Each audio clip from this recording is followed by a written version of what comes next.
Engage fluo injectors. Engaging fluo injectors. Fluo reactors at 80%, sir.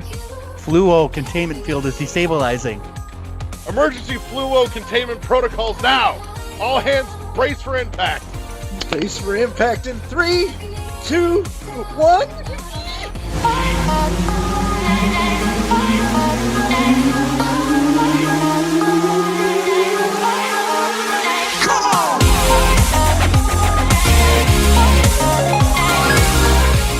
Hot diggity damn, World 1-1 podcast is back with another episode. Real quick tease for the third half of the show this week. We're going to be looking at, in honor of the end of Black History Month, we're looking at Black leads, Black representation in gaming and the games industry with Wes and Zoe, and one more surprise. So stay tuned for that. Before we dig into all the good meat and potatoes, though, you can and should subscribe and share so that you can make everybody else listen to this nonsense, not just you. You don't have to suffer alone. Stop it. Help others suffer with you and share this with them. Also, down in the links in the show notes, you can and should join our Discord. Quick shout out to our awesome sponsor, Imaginary Authors. More about them just before the break. Choose your fighter. I am, as always, your host, Roll to the Wall. Joining me this week is the amazing Wes Evans. The one, but somehow not the only. It's a pretty common last name. And my lovely, delightful wife, Zoe. Sup, y'all? All right. So let's get right to the meat and taters with Oh my gosh! Video games. Wes. What have you been playing? I am going to be cheating just a little bit because I've not had a lot of gaming free time. Because rather than playing video games lately, I have been learning how to make video games in the Godot game engine.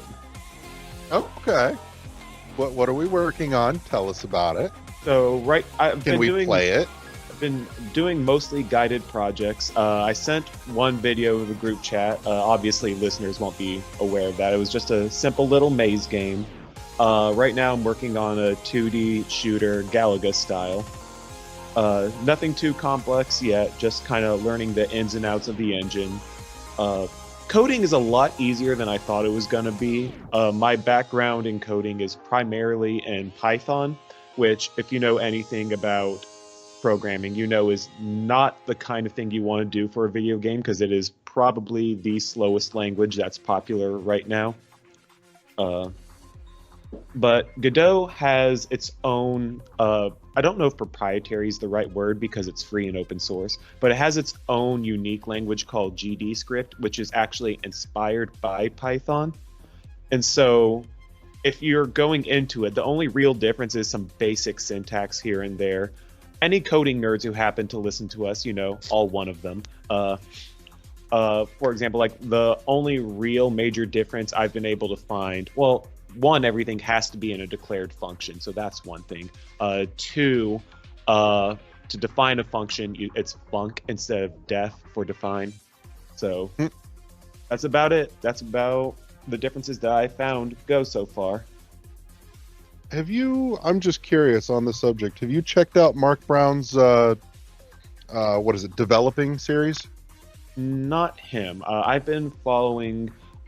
there's a YouTube channel called GD Quest, which I've been following a lot to help me out. And there's one Udemy course. This seems a little counterintuitive because I chose Godot because it's free. But I knew I wanted to invest at least a little money in it, which is why I bought a Udemy course. Because to me, at least, if I say, all right, well, I spent $15 on this, I might as well learn it now. Right. So I was just curious. If you haven't, it's a really interesting watch. But I got to give shout out to Pirate Software. Great Twitch account, great YouTube account. The algorithm recommended it a year late, but in the back of my head for a long, long time, I've kind of wanted to see about going into the industry. Hearing about all the people working in AAA and hating it kind of put that far, far on the back burner. But he was like, hey, just go out, make games for fun. See if you want to do it for a job. If not, that's okay. You can just make it a hobby, but just go out and learn to do it. And 1 year later, that video showed up in my recommended. I watched it, and I decided, let's jump in. Right. Okay. I do have some games to talk about. It's not deep. That's but okay. What do you got? yesterday, one person canceled last minute for our D&D session, so instead we played Lethal Company and the Settlers of Catan mod on Tabletop Simulator. How is Lethal Company? It's fun. It's not the deepest game. It's also still in early access. I know almost nothing what I'm doing, so the guy who was on our team, he was watching the monitor. What's the name of the enemy? It's the one that stalks you, but goes into fear mode, but then hunting mode. I forget what it's called already. There are Lethal Company fans out there yelling at me. He's like, it's the whatever. Anyway, he told me, look at it. And so I thought it was like a weeping angel kind of thing, where maybe if I looked at it, it wouldn't move. And apparently I triggered it to go into hunting mode, and it killed me instantly. All right, dear. I know what you've been playing, but everybody else doesn't. What have you been playing this last week or so? It's the same as it was before, Darksiders, but I just finished and rolled credits a couple days ago on Darksiders 1. I'm not gonna lie, I was kind of disappointed by the boss fight. I fought smaller enemies that were way more difficult than the boss fight was. I will say at first, I wasn't sure how to attack him, but then I totally went and looked up. I'm like, what am I doing wrong? Because I kept dying. And then once you figure out what you're supposed to do, which was more just a timing thing than anything. Yeah.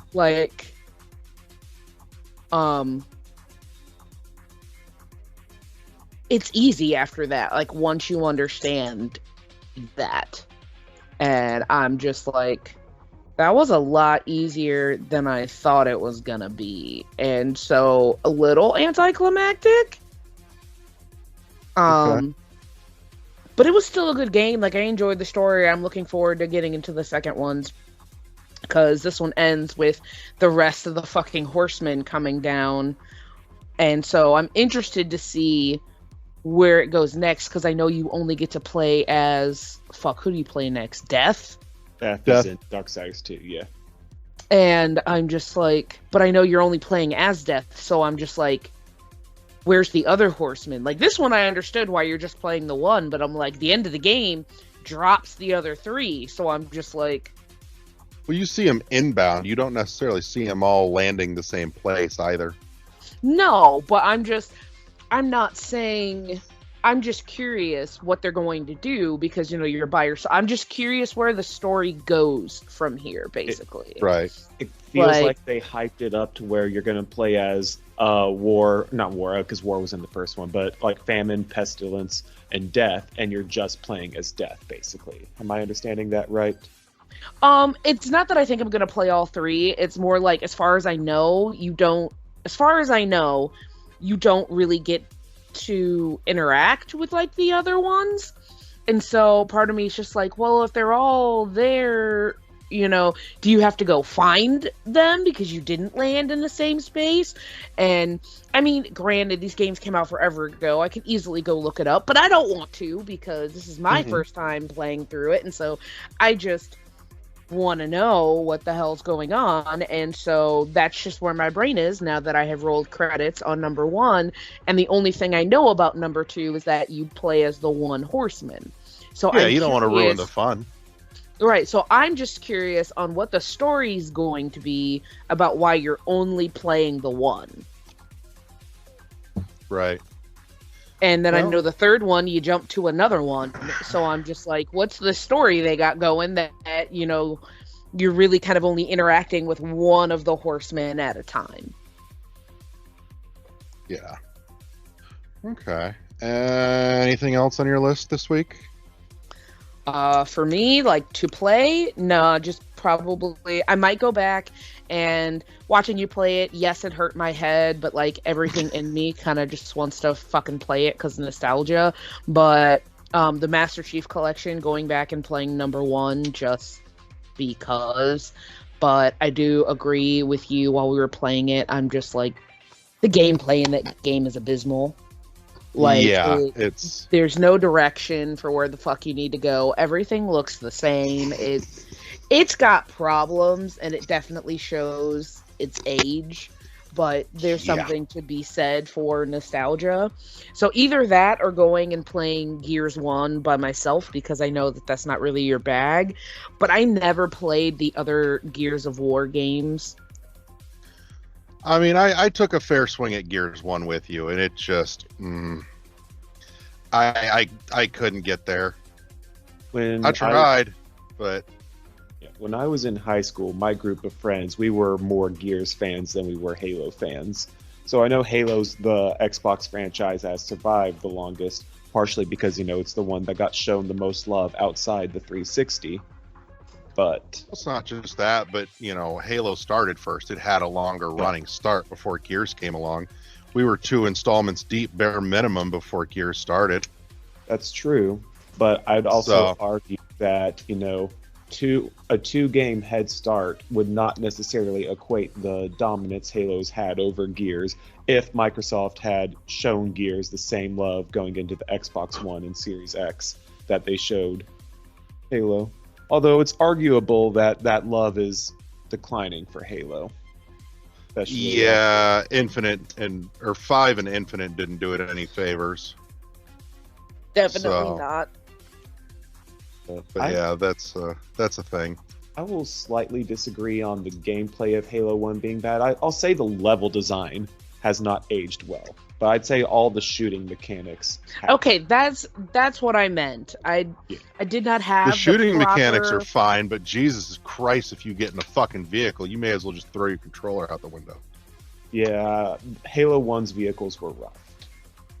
That's the word I was looking for, was the level design was level design. There you go. I'd not say the gameplay.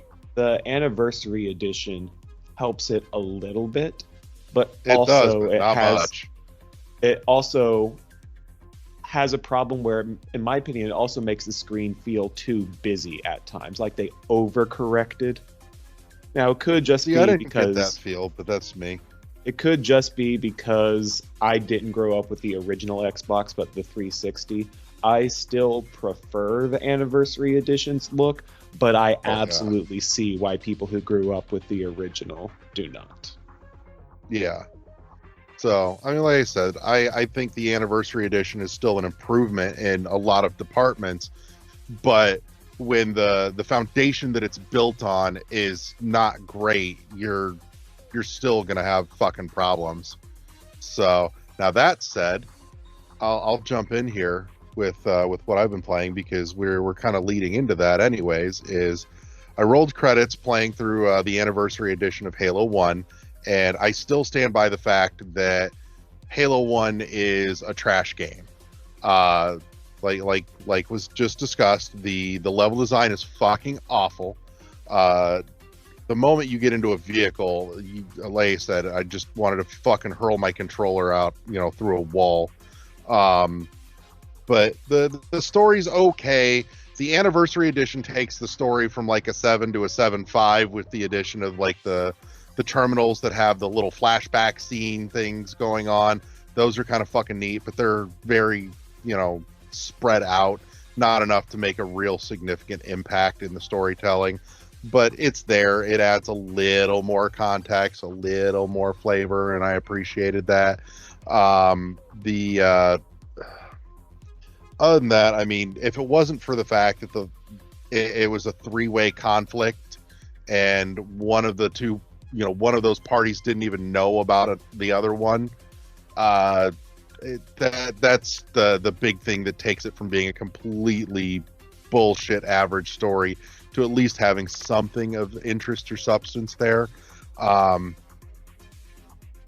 yeah, and oh my god, what a waste of a fucking finale. Just drive in a kind of straight line for about 7 minutes with the worst mechanic of the game, which is driving, and there's no fucking action in it. I'm just, ugh. Yeah, you dropped the ball in the finale big time.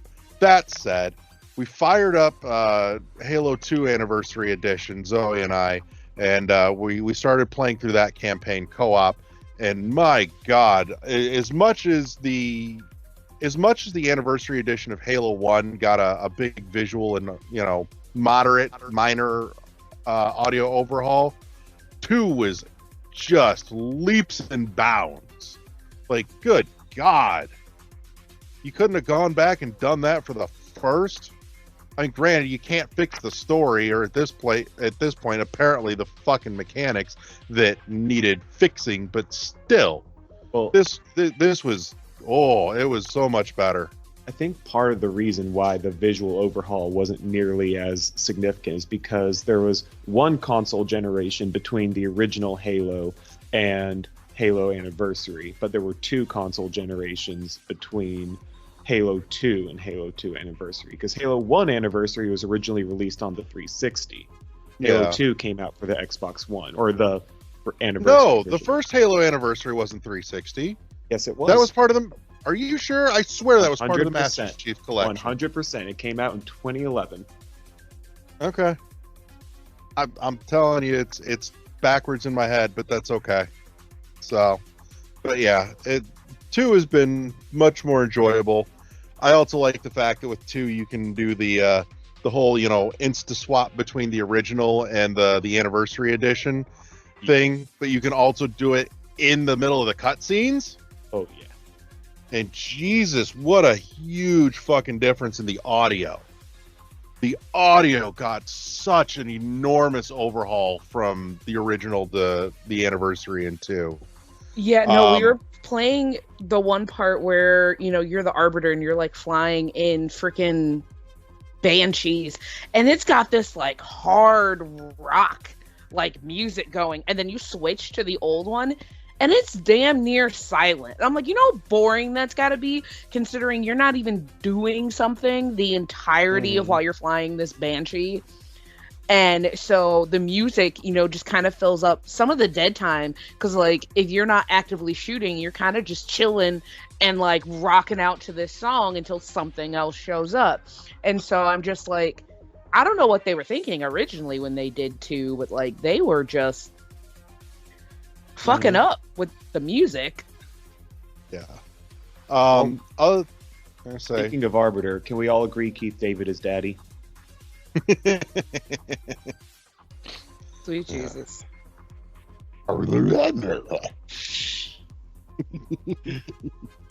Now I want to go watch some Red versus Blue. But other than that, Zoe and I did actually crack into some co-op Left 4 Dead 2 for fun. That was a good time. That was Lots good. of zombie killings. All right, Zoe, did you play Zoe? No, Zoe was in the first one. It's Rochelle is in the second one. Yeah. Second one has Rochelle and Coach. Yes. I played So. Rochelle. I mean, look at me. Was I gonna pick anybody else? I mean, I have the option to play a black female character, and that does not come up often. Which is what we're gonna talk about when we get to our deep dive. But that's not the point right now. Other than that, I've been bouncing in and out of some Prime Remaster just in the background for shits and giggles. I'm actually pushing right on the very end of Old School Musical, which, so funny story, a while back, Super Rare put out a physical of, which game was it? I want to say it was Dandara, which will come up in the third half too. But they also, and I didn't get a chance to snap it up before it was sold out, but they had some of them still available in the 3-packs, like the 3 games that all came they released at the same time.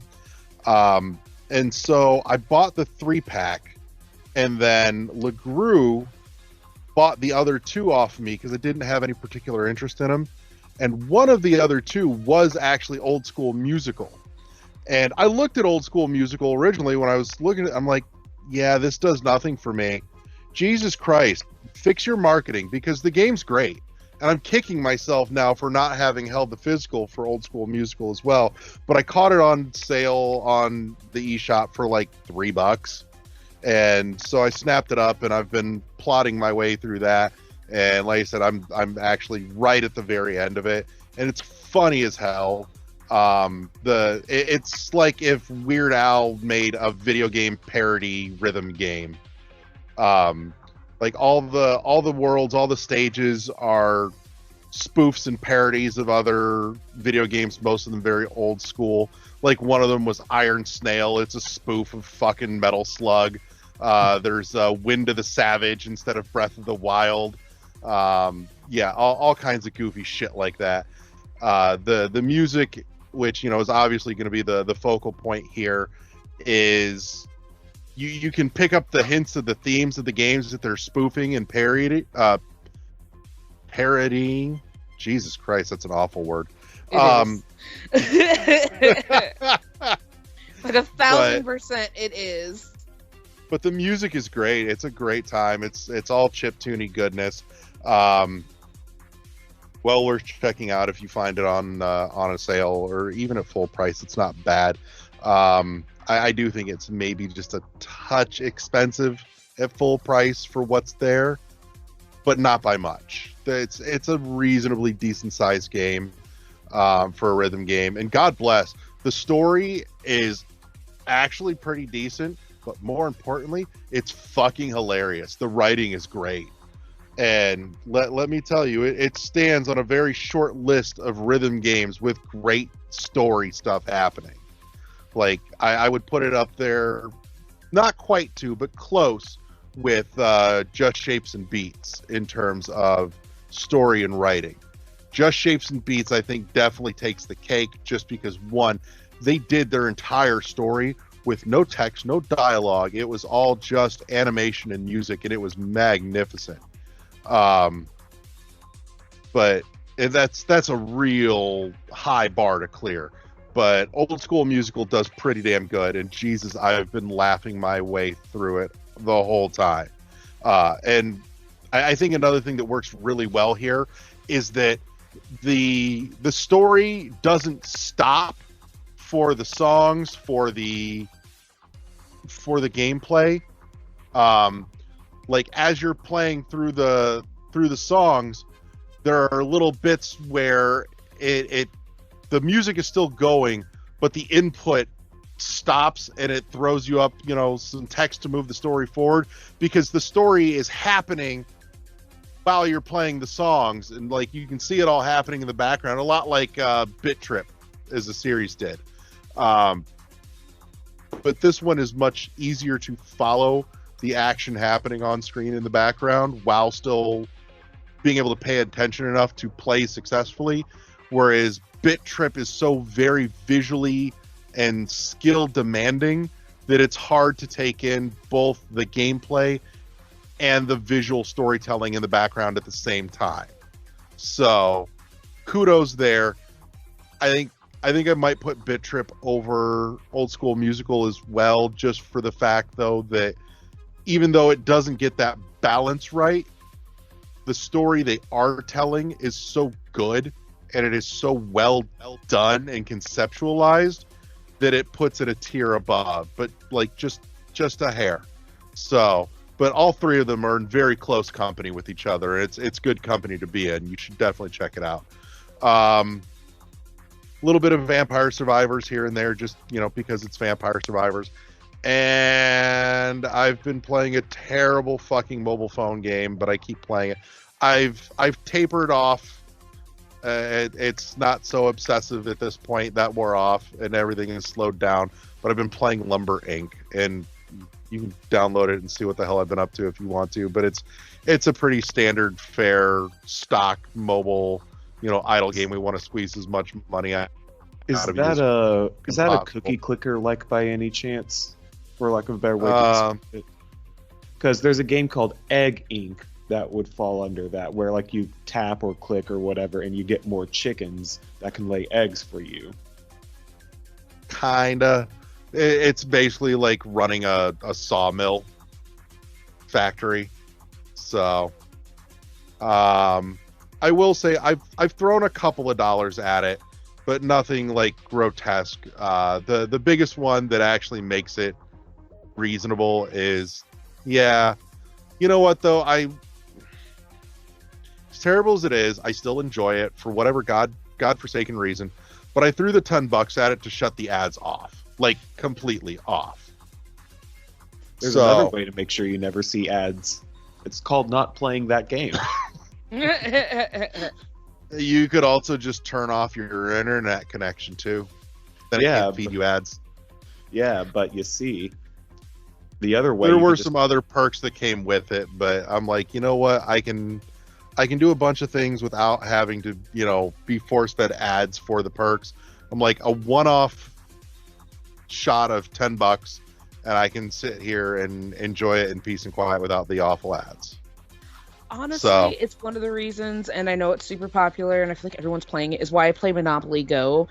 I have never gotten, at least an outside, game ad. Like, of course, they're like, hey, buy this thing, in the game. And I don't mind, I don't mind that, but, I don't get ads. And it's one of the things that shit. It's one of the things that keeps me playing it, and also because, monotony, and it's just kind of like, oh, I got time to kill, might as well, kind of game, and it's kind of perfect for that. Yeah. So, I feel like everybody's allowed, the occasional guilty pleasure. This is apparently one of mine. So, but that's most of what I've been playing. I do want to add in something because you asked what was I going to be playing. When I saw Logan yesterday, he told me about Pal World, which essentially I guess the nickname for that game has become Pokemon with guns. And we started talking that for a while apparently it even got Nintendo tried to get mad at it because it was using not actual Pokemon, but close enough that you knew what they were doing, and basically they're like, you do not own the right to a yellow mouse looking creature with a lightning bolt. So Nintendo hasn't chased down Pal World specifically, but they did shut down somebody's mod that they made for Pal World. Right. A big part of where that misconception... What was the mod?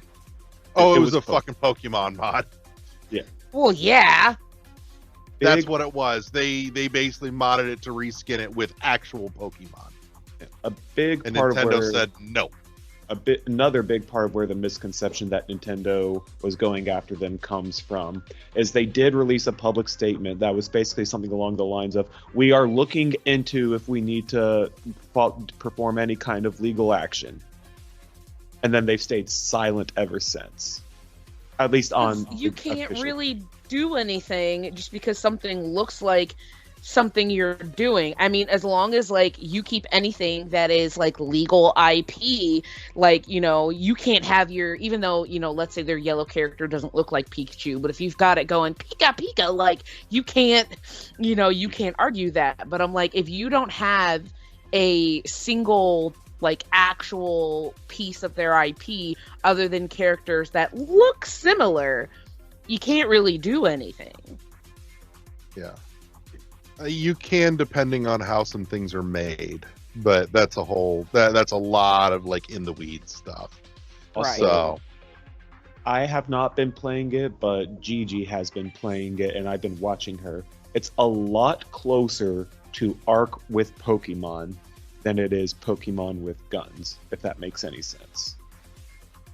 I'm gonna take a guess what you meant by Arc. I don't. It's Arc another game, Survival but I figured you didn't have the reference point. So, Arc's the one where it's dinosaurs and crafting, and I know you've seen some trailers for it. And it's made by the most incompetent developer team of any studio out there. I have started learning game development for about 2 to 3 weeks, and I am better than that entire team combined. The people that made Arc, or the Arc. people that made Pal World? Arc. Pal World Okay. are also not that experienced, but so far from what I can tell, they don't have to make a 300 plus gigabyte game just because every single update must add to the files with no compression, no file replacement whatsoever. Gross. Yeah. All right. Well, I think that pretty well wraps up games of the week. Let's take a minute. Shout out our awesome sponsor, Imaginary Authors, helping you up your scent game with awesome fragrances for guys, gals, and non-binary pals. My go-to, always A City on Fire, Memoirs of a Trespasser, sneaking real close though. Like that one a lot. Also, just recently checked out one of their newer ones, Bull's Blood. I'm a big fan. Zoe, not as much, but you know what? There's something for every taste. And beyond that, make sure they do more than just the wearable fragrances. There's the candles, the soaps. Go check them out. I've got the City on Fire soap, and I get so clean. It smells so good. So check them out. Imaginary Authors. Link in the show notes down below. Make sure you hit that link and go get yourself some smell good stuff, because it helps you and it helps us. So with all that said, let's jump to the break. And we're back with the third half of the show. This week, we're taking a dive down the warp pipe. Oh, wow. Love these pipes.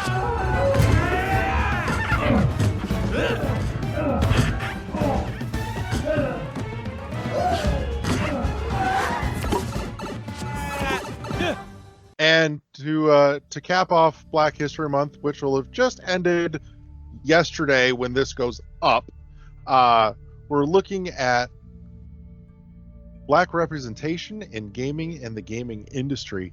So we lost Wes somewhere between the first half and the third half, but we did find an Eddie. And back is also my lovely wife, Zoe. So let's dive in. Where do we want to start? Because Zoe, actually, you know what? I'm gonna let you do the heavy lifting on this, because this was yours. So. Yeah, no, I'm actually really excited. Most of the time you do these, I either am not here or I'm somewhere in the background because I don't have a whole lot of gamer knowledge. And, you know, with this month being Black History Month and kind of getting back into gaming now that I have an Xbox to play, just realizing, you know, where are the Black people in my games? So let's, I would say, start off there. Just talking about what kind of representation we see in video games as far as Black characters, and, you know, where do we mostly see them, and things like that. So I will pass it off to one of you. As far as Black representation in video games, where have you seen it? How have you seen it? You know, what types of characters do they play? Larry, you want me to go run down some history, or? I got a couple we can bounce off of. I was gonna say, one, you're probably more prone to see it in indie gaming, just because. Ooh, that's a weird feedback. Sorry. Indie gaming has a more, I think, at least accessible and subsequently diverse crowd of people in it, working in it and leading in it. I would say off the top of my head, there's actually the one coming up that I'm looking forward to. I'm blanking on the name. What is it? Kenzu? Eddie, you know what I'm talking? Yeah, Kenzu Trails looks like fucking. Kenzu, I think. Is that? Which one is that? Is that the like Black Panther-esque one? Yeah, that's the one. The 2D platformer. I don't know. Yeah, that's coming up here shortly, and I'm absolutely looking forward to that. But going backwards in the indie space, Dandara is another one that was actually done by a Brazilian studio and is based off of more like South American mythology lore. It's really cool too. Like, it's a super neat game. Just with you mentioning that game, I want to make a clarification. that we strictly here are talking about Black people, with it being Black History Month, and not just people of color. There's I know. Okay. I know. Because I'm like, Dandara is a person of color, but she is not Black. So I just wanted to make sure that we were on the same page here. Yeah, that's walks the line a little bit. That's a whole other thing. You get more of it there. I will say too, I think another thing that lends more Black characters in indie games as opposed to like big AAA budget and developed games is, and it's not as difficult as it used to be, but the retro game visual is easier to do that with, just because you're working in a flat 2D pixel art style versus when you're 3D rendering. The technology, the graphics technology that they use to try and render Black characters requires a lot more to get right, because the way that light reacts with actual like black skin and black skin tone. And so you can't just do a simple color swap in terms of coding and visual design either. Not to mention, and I know Zoe, you heard, we listened to this one, the hair issue as well. There was somebody who put a lot of time into creating the open source Afro hair library specifically for artists and visual design or graphic designers in animation and games to use to better and more accurately represent the full scope of Black hair in all of its forms and styles as well. I do want to add on to that. So you said, it's, more work, it doesn't really, that's not how things are done. And not to you specifically for having said that. It's where I want to push back, because I'm like, okay, yeah, it's more work. Doesn't mean you shouldn't do the work just because it's harder. Or I made the comparison to somebody when I was talking about this, and I said, it's like some of my friends that have gone to beauty school, right? And they learn how to do hair and all this other shit, but rarely, and I think I've only had one friend who said that this happened, they don't learn how to do Black hair. And I'm like, why? Mm-hmm. Yes, it's more difficult. Yes, it's completely different, and you have to do things differently to manage Black hair. But the fact is, like, if I want to get my hair done, I have to do a deep fucking search or ask people that live in my area where I can find a salon to get my hair done, because it's not done everywhere. I can't just go into a salon and be like, hey, I'd like my hair done. And I told someone, I was like, they don't have to do like braids or learn how to crochet braid or like anything like that. But I feel like very basic wash, condition, style, done. Like that should be something simple enough that you know how to do.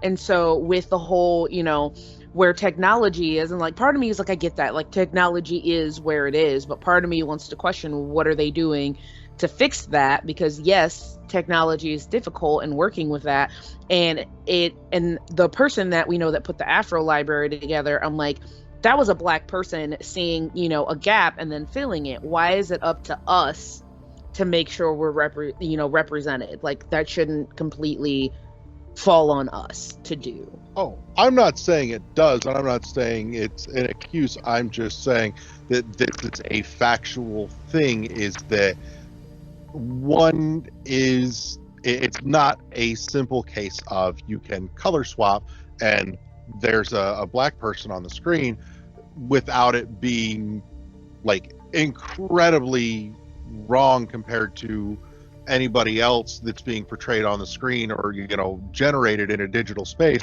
just because, like I said, the visual physics mechanics, the light mechanics are not the same, and so it takes additional, and you got to figure out your baseline of, can we make a person on a screen first? Now how do we make it now how do we make it work for everybody?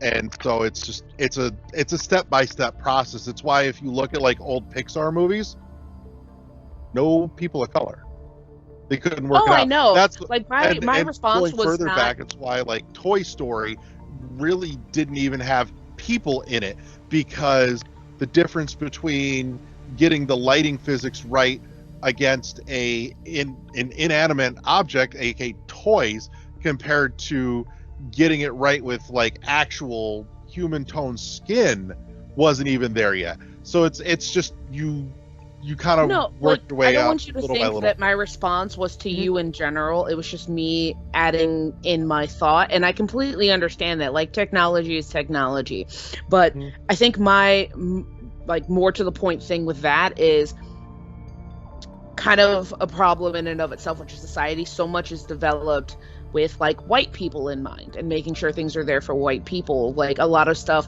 when it's being brought up or being invented, like it's not, everybody is not being thought of, you know, like no one thought to include that, and we are now, which is good. And I'm not saying, like I said, this is not in response to you, like, you know, or anything. It's just kind of in general. So it just kind of makes you think, like, you know, and I get, you know, where games came from in the past, the video games, and I get it. Like, it wasn't a thing. I mean, look at just society. Like, black people weren't included in, like, anything. And so I get that. But my thing is, if Pixar now can take the time, you know, and I'm not saying Pixar is, like, a bad company, but, like, follow me here. Took the time to figure out how to render and design Merida's hair in Brave, which had not been done before, because they had to focus on individual strands of her hair. I'm just like, what's up with the gaming industry? And like, why are we not, you know, like, it's possible. You have to put in the work. There's extra steps to being able to do that in making a game versus making a movie too, because if you break it down with games, you have to be able to create an engine that can do all that work essentially on the fly, versus a movie where everything can be very specifically animated. It's all under a very controlled set of circumstances. So you need to have an engine that can actually do that in real time in response to anything, you know, being input. So, but that's like I said, I'm not saying it's an excuse either. It's just an order of operations and progression in developing technology. Is you make one thing and then you try and apply it to as many things as possible, and then you find out what it can and can't do, and then you work on the things that it can't do, and then you repeat the process over and over. And so, you know, you start with, can we build an engine that can render humans? Cool. Now, let's try and put all the different kinds of humans in there that we can find. And then, where do we have problems? What's causing those problems? Now let's fix those problems so we can do that too. And then it's the next thing, and it just repeats the process over and over. It's programming at a base level, essentially. All right, Eddie, let's get you in here. You gotta check your mic there, dear. Something is way up.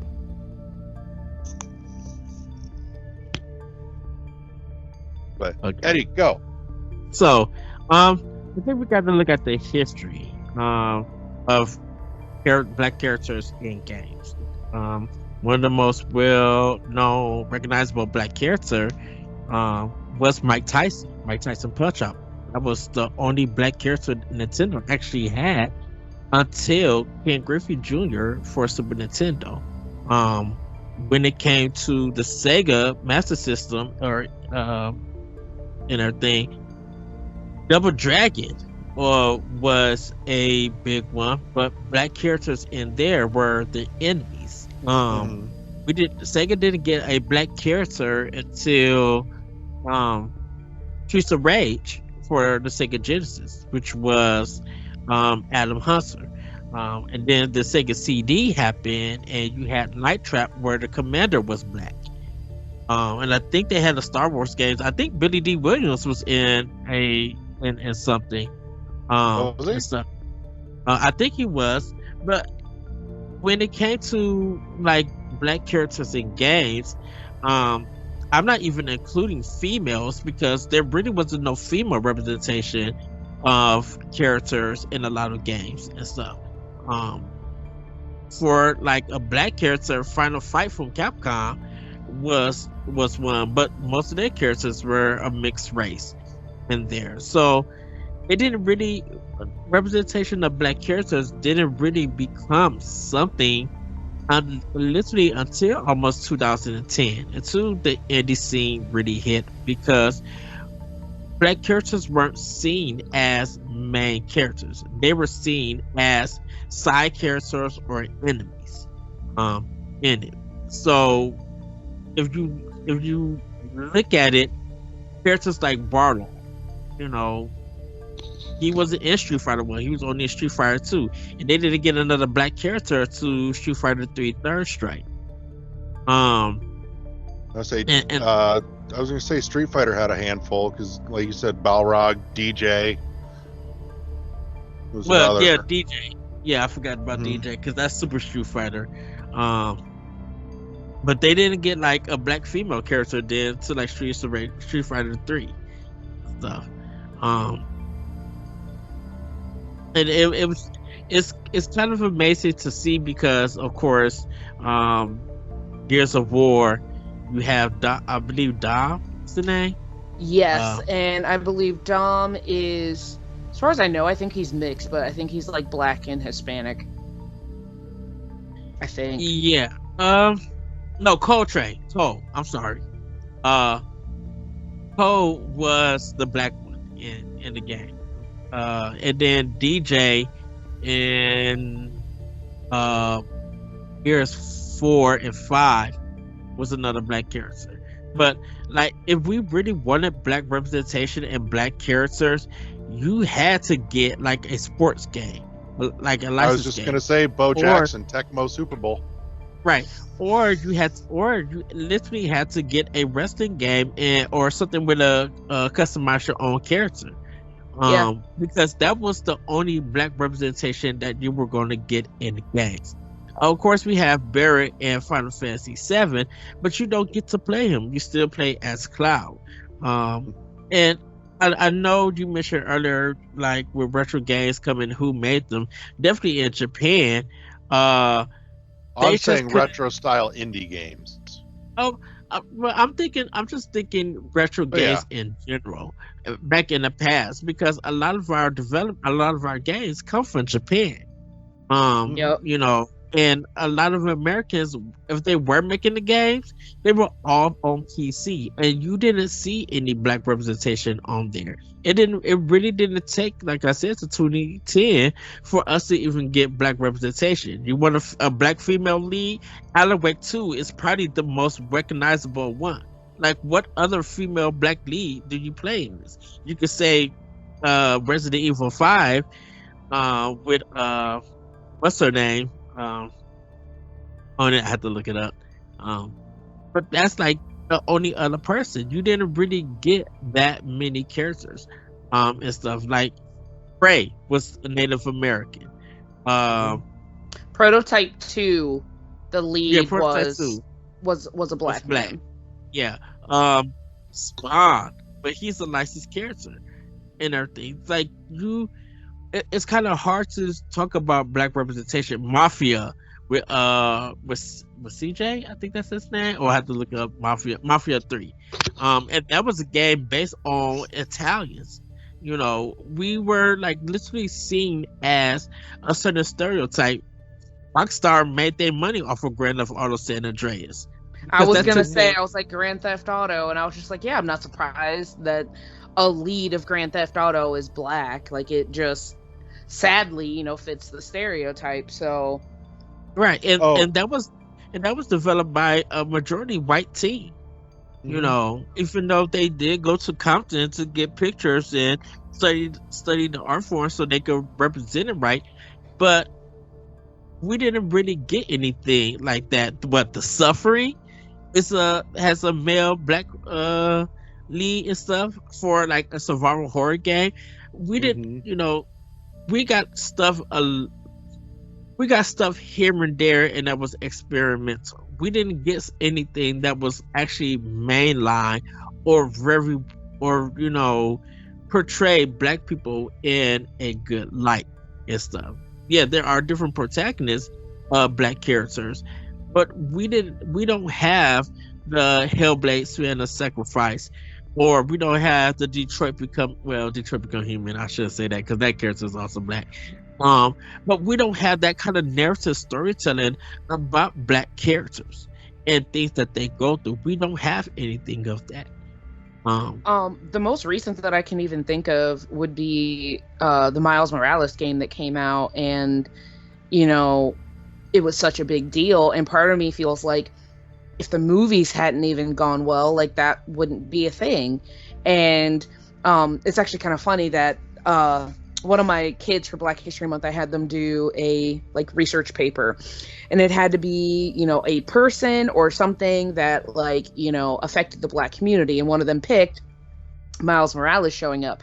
And the whole idea from that came funny enough from a show called Community. And Donald Glover's character is in a Spider-Man suit. Someone tells him, you know, Spider-Man's not black. And he was just like, well, he is today. And someone literally took that and was like, well, I'm going to make a black Spider-Man. And if you think about it, that wasn't even that long. It took that long just to get a black Spider-Man, you know? And so it's because, and, you know, there's this, you know, thing when I talk about, because I find myself in the cosplay community a lot, like stuff online. I'm not a cosplayer, but I find myself on that side of the internet a lot. And they were talking about, you know, characters now becoming black. How is my child supposed to relate to this black character? And it's like, I don't know. I've been black my whole life, and I've had to relate to white characters all the time. You know, like when I was a kid, I didn't have a Disney princess. There was no Disney princess that looked like me. When Princess and the Frog came out, I was like, holy shit. And now granted, I think I was a teenager at that time. Yeah, I'm young for the people listening. I'm very much on the young end. I'm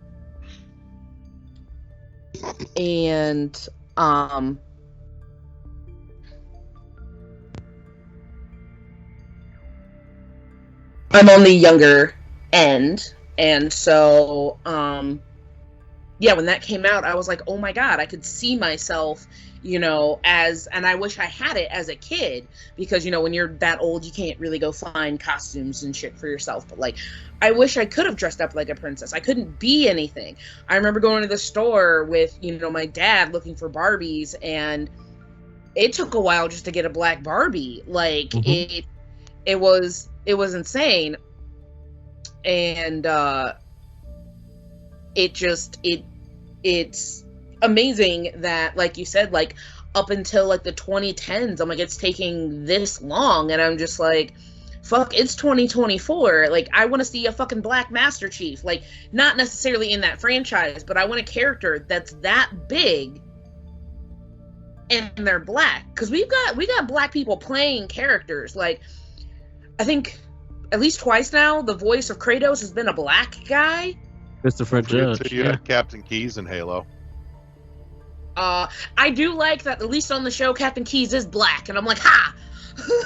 He's black, bitches! Because I did know he was played by a black guy, so it was kind of awesome that in the show, he is played by a black person.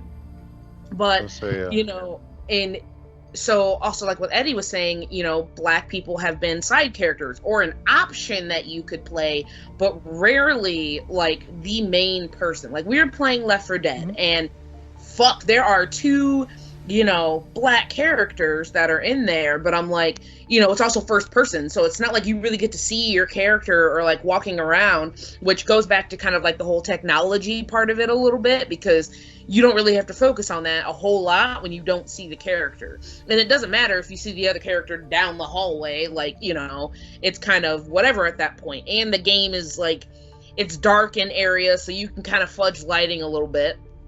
Kind of the same thing with Gears. Gears is a darker game, so you don't really have to focus on how is, a bright light gonna hit their skin as much as you would in like a different game. Something like Breath of the Wild, where you're running out around in the daylight, and having to figure out how that's gonna hit skin. I find it funny we're talking about how light is hitting skin, and I'm looking at my face, and Raw, I'm looking at your face, and you're just like shiny and like gone in the light of your computer. It's kind of funny. I've got like, yeah. No, I know why it's there. I just think it's funny. I'm like, we're literally showing you right now the difference of light hitting skin. I'm like, when light hits his skin, it just washes out, like it just looks different. And I understand that, but the fact is, who's working on it? Who's trying to push that? And because I feel like so often when especially these big AAA games come out, I'm just like, where's me? Why do I gotta be the indie game? Why do I gotta be the side game? Why can't I have a major company pushing myself to the front? Because I'm like, we're definitely a part of the industry. Like, go ahead. The thing about it is, definitely with white males being the protagonist, is that white males are the default in the games, because it's safer for some people, guaranteed sales, and depending on what the genre is, and they feel like they don't want to not say be accused, but feel like they don't want to offend other races and religions and stuff like that by putting a culture or putting people in a certain kind of lifestyle that they don't fully know or comprehend. And sometimes this comes from the higher ups than it does the developer team. Sometimes, things changes, and maybe they present the story. Maybe there have been directors of different races and different creeds who have talked about they want to put a game out with this kind of character. And the first thing that higher ups would say, even though the pitch could be a good seller, anything, the thing is gonna be like, is it gonna make us money? Or they're just gonna pass on it because they know that that sounds good and all gravy and rice, but if this game doesn't sell, why would we want to take a risk of it? And I think sometimes the higher ups still have that stereotypical idea of just using a white character because it's safe, it's going to generate money for them, and sometimes it still doesn't work out that way. They could have a cast that's just full straight white, and sometimes that game may not sell. But if an indie game with a cast of different characters, different genders, and stuff, if they see those numbers go up, they're going to be puzzled on why this white male default character game didn't sell, but this other game does. It usually, I think the higher ups who are making these business decisions to allow developers to make games, they're not informed. They're not educated about different cultures. They're thinking of business. They're not thinking about representation or inclusion. They're not thinking about any of that. They're thinking about business, and that is backfiring on them. It's not working for them. So now it's coming to a point where if the higher ups really want to see a change, I don't want to say see a change in business, but if they really want to see something that is going to be positive and something that is going to show them that it's going to change, they need to be educated. They need to learn about Black culture and Native American culture and Asian culture, Irish culture. They need to learn these things, because if they're not learning it and everything, and they just stick to the old, just use a white male protagonist, games would never grow. So that company would never grow, because they're using the same old formula, and sometimes that same old formula is not working.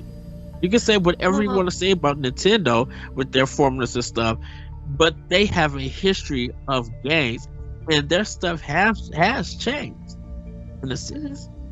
You know, I wanna add to that, because you're talking about like knowing a culture, and I'm just like, it is possible to get a focus group to make sure. I'm like, I know Disney did it when they did Moana. They went and were like, hey, we want to make sure we are showing this Polynesian culture correctly.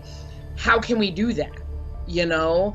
And so I'm just like, one, it would be as, and I don't want to minimalize, you know, the kind of work that goes into that, but I'm like, it would be as simple as that. If you want to make sure you are portraying someone's culture correctly, go find someone or find a group of people to look at your game and, you know, say that. But also my thing is, not everything necessarily with, you know, people of color has to necessarily include their culture. And like, I swear to God, before people come at me in like comments or fucking whatever, you know, I don't even necessarily need to see my culture in a game. I just want to see people that look like me in a game. Like, earlier I said I want a black Master Chief. You could have easily made Master Chief black. Now, granted, you never see Master Chief, which technically means in the show he could have been a black dude. I'm just throwing that out there. None of us knew what he looked like. I think that may have actually been canonized in the books, though. Okay, and so I'm like, he could have easily been black. Because we don't need necessarily black coat. This is a thing that takes place like hundreds of years in the future in space, okay? Like, I don't need black culture if he's just some military dude. Because you gotta think, when you watch the show, like, Soren exists. He could have easily been Master Chief. You know, like, and so it's not necessarily even that, like, I always want to see my culture. Now, granted, when I see my culture, it is fabulous, okay? But one, anytime they usually do, it's very stereotypical and it freaking sucks. But part of me is like, especially with the whole Miles Morales thing, you know how much money they would have made on a freaking Black Panther video game? You know how much money you could make off of that? It is coming. That if you had done it when the first Black Panther came out, you were still kind of in dicey territory, because it was very, very, very early in the MCU that for the most part the industry learned to stop doing movie tie-in games. Because they were historically pretty fucking awful, and so they got away from that. I wasn't saying like redo the movie, because like the Miles Morales game is not part of the movie. I know. I'm just saying. There's tons of side story and downtime, okay? Like, when you see T'Challa, he's already the Black Panther. What the fuck was he doing before his daddy died, okay? Like, what was he off doing? Because his dad was king, but he was Black Panther. So I'm like, and then at the beginning of the Black Panther movie anyways, he's on a mission to go get Nakia. And I'm just like, clearly he's doing other shit, okay? Yeah, that's so still you could have made a movie about him just doing Black Panther shit, or made a game about him doing Black Panther. So many Spider-Man games exist that have nothing to do with Spider-Man movies, okay? It is possible to make a movie game that is not based on the movie.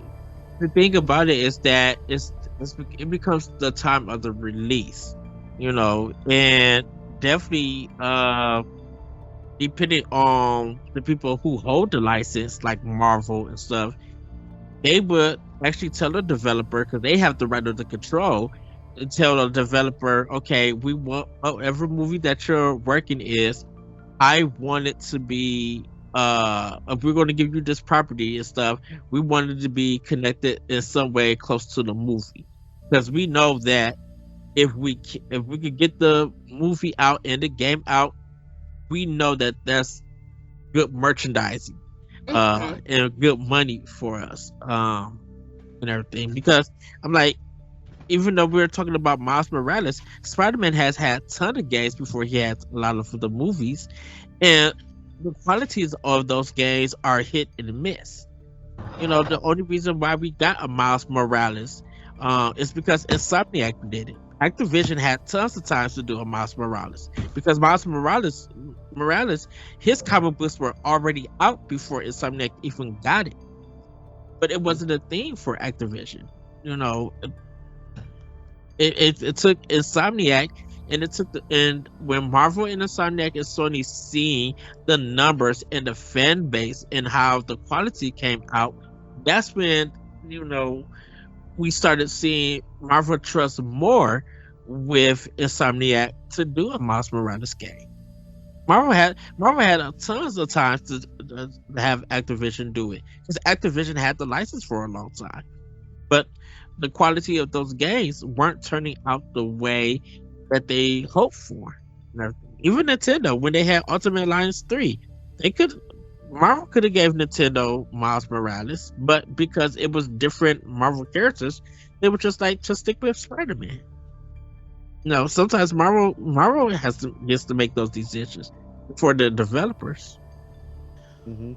You said something earlier that like I want to touch on, and it's a bigger problem like than even outside the gaming industry. You said like, you know, people don't want to take that leap to put, you know, a main black protagonist because they're worried it won't sell. And I'm just like, shit, that's a systemic issue that like, oh no, you know, character's not white, I'm not interested in this game. But part of me also think about the numbers, and I'm going to mention Black Panther again, but just because it's the most recent thing I can think of, like the numbers that movie put out, honestly, a lot of it because of the Black community. I saw the first Black Panther myself 3 times in the movie theater. 3 times. You know? And so could you imagine, you know, you put out this bomb-ass looking game and the protagonist is Black? Could you imagine how the Black gaming community would react to something like that? Yeah. You know? And then sometimes you got to do that shit, and I know that companies don't want to do it, but operate at a loss. You got to take a fucking leap and try it. It could fail. It could very well fucking fail, but if you don't try, you won't know. It happened to the same thing with women. They didn't really want to put women on the box art of games. But Tomb Raider proved that. Look, let me tell you, the time that it took Tomb Raider to get popular and be loved as a character, it took longer. Well, I should say this. The love that the Goose got in Untitled Goose Game was almost like an overnight success of love. It took Lara Croft a long time to get that same kind of love and everything.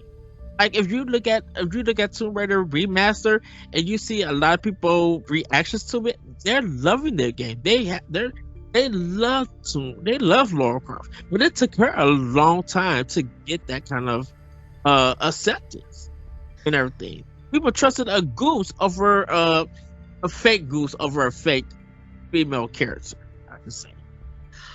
Well, I know we have to wrap up here. So we're going to go around and just last minute thoughts. And Raul, because you haven't spoken in a while, I'm going to toss it to you first. What are your last minute thoughts wrapping this up? Last minute thoughts are that I'm going to steal a quote from Philip DeFranco that comes up often, is that, and I'm going to paraphrase actually because I can't say it for certain like he does on the subject of technology, but I do think that in this moment it is the worst it will ever be. Like it's only going to keep moving in the right direction. Now, as to how fast it happens, that's a bigger question in some of what we've talked about, but you know, I do think that it is at its worst state that it will ever be from now to beyond. The other is, like I said, just a weird. No, I'm gonna nix that point, but I will say too, be mindful, because I would stipulate more than just saying there should be more, and more representation, or even better representation, is make sure that it is being handled with care, because you could have great representation, but if it's a terrible game or a terrible story, you're not doing anything any favors at that point. I look at the boom in popularity that Miles Morales got from Into the Spider-Verse, but keeping in mind that a lot of that also has to do with, at least in part, it was a very well-written story. Agreed. So Representation for representation's sake isn't always great. no, you can backpedal doing that shit. Oh yeah, just look at the Human Torch. I mean, that whole movie was shit, but there was no reason to specifically just make the Human Torch black. And it pissed me off, and I am black, okay? Like, I'm just like, why? Either both of them or none of them. Like, I would have been okay. All right, Eddie, what I you will got? say with something like that, just a piece to ponder on, is that his character's race isn't really pertinent in any major way, and so that gives the directors and the producers liberty to go, well, who do we think is best for the part of this character and their personality? And so, for whatever that director's vision was, from the first run of Fantastic Four to the second, where that change happened, there's something to be said for that too. And at that point, I can go into why I still didn't like it. There's a different piece about it, but like I said, we need to wrap up. But that can be a conversation for another time. I have tons of things to say about, black media, but, we're trying to wrap things up, not start a new conversation. So, Eddie, what you got? So I just want to say, and I won't try to be long.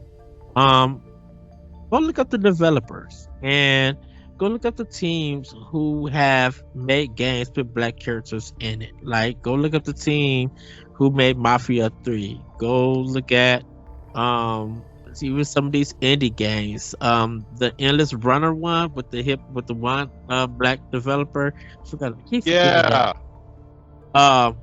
Like, go check out his stuff and what he thinks. Check out Street Fighter 3 Third Strike in the fighting team, and see if you can find information about Elena, that's her name, and stuff. Because I think if you kind of want to know about why black characters are in video games and why you don't see a lot of them, check out the developers teams, like, hear their stories and stuff. And then if you are interested in seeing black characters and black characters create games, go check out Kickstarter, go check out games and stuff. Put out some blogs or essays, like, get your voice out to be heard, so that people could recognize that you do want more of this. Because if not, we're going to continue to get the same stuff, and we'll continue to get a black character here or there. So that's what I had to say.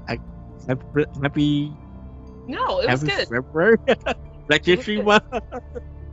But yeah, but try to get your Aerial voice Knights heard. Never Yield. Is that the one you were thinking of? Yes. I wanted to get the title out there for reference before we shut this down.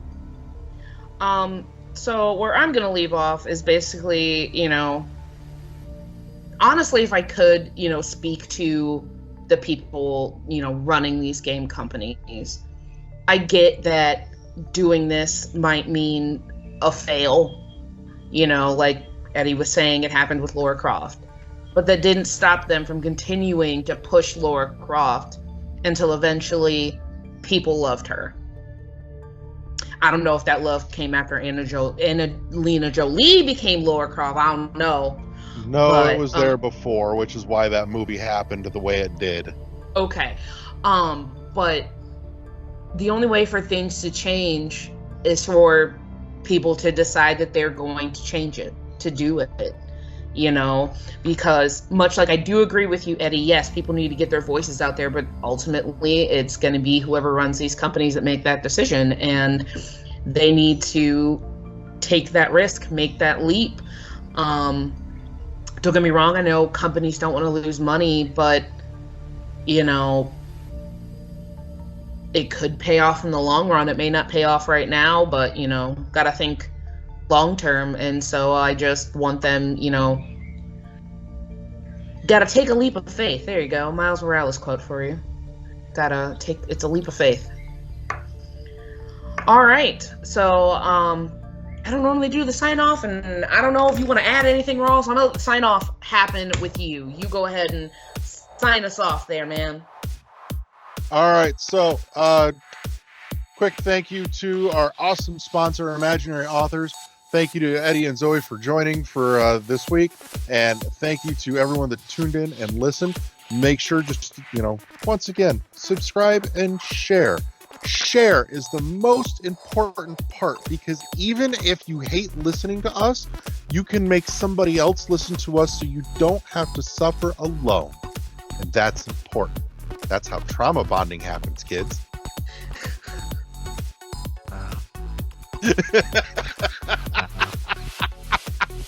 Wow. All right. Say goodnight, everybody. Good night, everybody. everybody. And we'll see you next time on World 1-1 Podcast, everybody. Bye. Peace.